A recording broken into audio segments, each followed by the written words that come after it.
नमस्कार. माझ्या छबी नावाच्या यूट्यूब चॅनेलवर मी आज तुम्हाला एक चोरापल्ली नावाचं रेसिपी अगदी सोप्यात सोपी सांगणार आहे.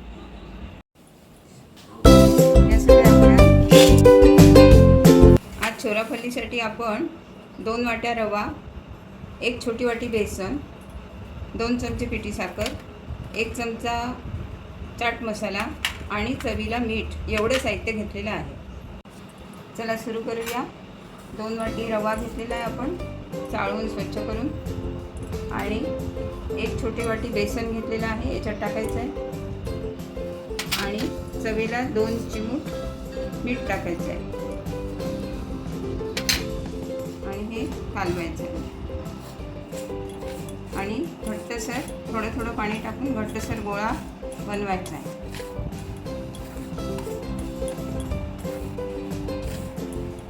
थोडं मिक्स करायचं. मोहन वगैरे काही नको आहे याला, फक्त तळायला तेल लागणार आहे आपल्याला.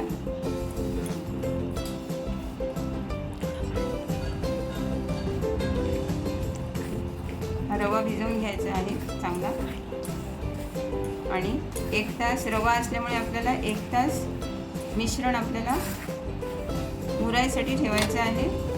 जवळजवळ 1 तास तरी आपल्याला झाकून ठेवायचा आहे गोळा.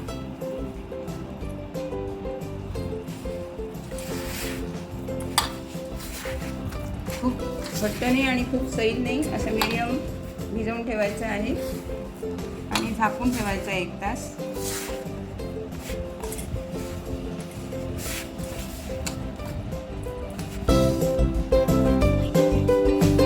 याच्यात आपण रवा घेतलेला आहे, कारण मैदा घेतला तर तो हेल्दी नाही होणार, म्हणून मी रवा घेत असते.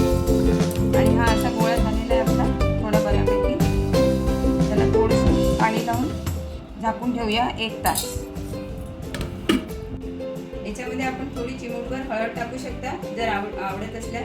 मी नाही टाकली, तुम्ही टाकू शकता पाहिजे असल्यास. आणि हा या रव्याच्या चोरापल्ली आपण करतोय त्याच्यामुळे हेल्दी होणार आहे ते. आता 1 तास झालेला आहे, आपण काढूया आता गोळा. छान मऊ झालेला आहे हे असं.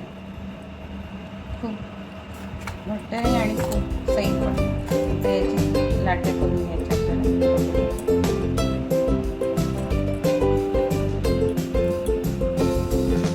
गोळे बनवून घेऊ.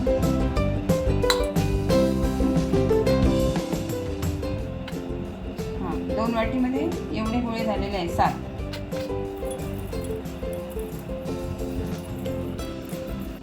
गोळे बनवून ठेवले आपण. आता झाकून ठेवू, उन्हाळा असल्यामुळे. ही अशी पोळी लाटून घ्यायची आणि याचे लांब लांब काप करून घ्यायचे एकसारखे. जास्त मोठे नाही आणि जास्त रुंद पण नाही, असे सारखे.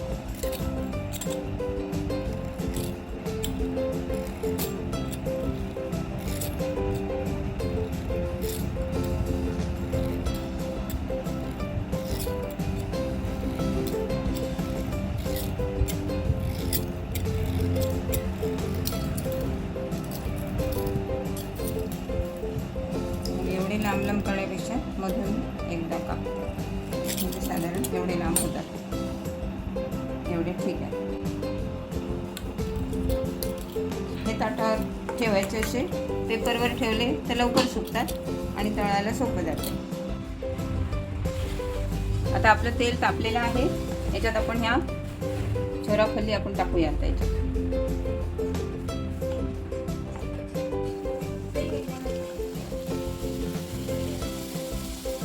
टाकायचं.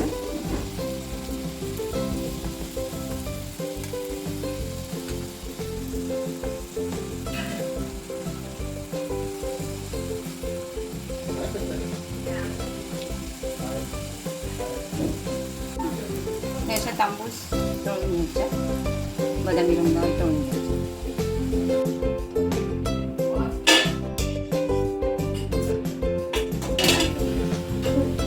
अशा बदामी रंगाच्या काढायचं तळून. असं बदामी रंगावर तळून घ्यायचे सगळ्या. या सगळ्या आपल्या चोरापल्ली तळून झालेल्या आहे. त्याच्यात आपण काढलेला चाट मसाला टाकूया.